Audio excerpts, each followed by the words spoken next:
Good morning, traders. Richard here doing a quick S&P 500 Ichimoku cloud chart market review of the futures contract. We've got the E-minis up here. In the last update a couple of weeks ago, we were right here looking for a bit of a retracement of this significant rebound rally that we've had from a critical cloud chart support zone. And then the rally ran into trouble at the resistance zone at the front in the cloud. And we did have that 50% retracement that we were expecting.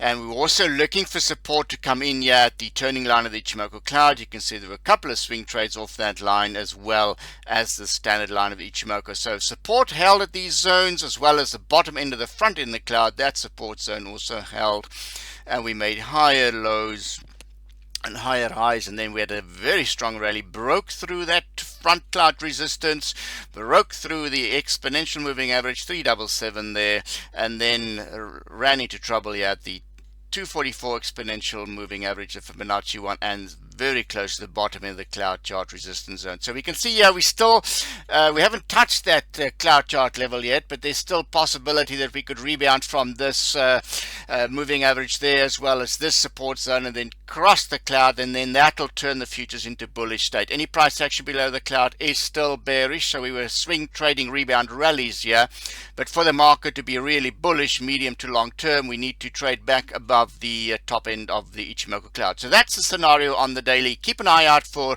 a breakout past this resistance if we have a very strong follow through of this move.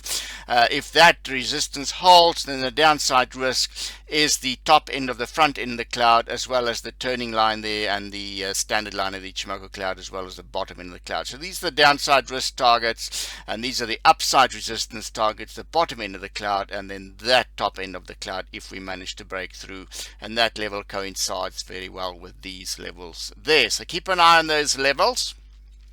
Turning to the weekly Ichimoku, last update we were digging here into the cloud, crossed the bottom of the cloud chart resistance. This comes soon after rebounding from this cluster of cloud chart support levels. Then we ran into trouble at the front end resistance zone. You can see that 5525 snapped back, rebounded again from this cluster of cloud chart support levels, the bottom in the cloud as well as this old cloud chart support zone, and then made a very strong rally attempt, managed to break through this cloud chart shadow resistance zone, and now we're running into trouble at the bottom end of the front end of the cloud here at 5712, that resistance zone, as well as very close to the top end of the cloud. So if we get a continuation of this move, the top end of the cloud here is the upside resistance targets on the weekly Ichimoku cloud, and downside support targets is these levels at the bottom end of the cloud. But we can see a bit of a snapback and then maybe another attempt at breaking past that zone. If this resistance holds and we slice back below the bottom in the cloud, we can retest this front end 5525 level to the downside. But the good news is we're back above the bottom end of the cloud. That's good, but we really need to be back above the top end of the cloud. So we're not out the woods yet on the weekly E-mini futures contract. Now if we look at the 4-hour one, yeah, you can see a lovely E-mini cloud chart cross here. That was a secondary buy signal in addition to the cloud chart rebound buy signals. Very strong move there. And now you can see it's consolidating back to the downside targets here as the top end of the front end of the cloud is currently testing that zone with the standard line of the Ichimoku cloud as the next 5590 support level to watch out for.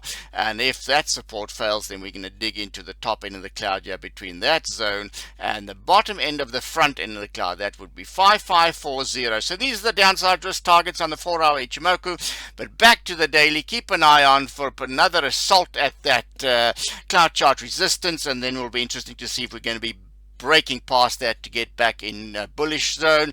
And downside risk once again is the turning line of the Ichimoku cloud, that green one there, as well as the top end of the front end of the cloud. And if that support fails, then we could easily retest the bottom end of the cloud here, as well as the standard line of the Ichimoku cloud can flat line out in and around these support zones. But you can see the strong move, retracement, strong move, retracement, and a Fibonacci retracement from this low to that high.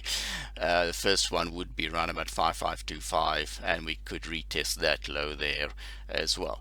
Until next time, happy cloud chart trading. Bye for now.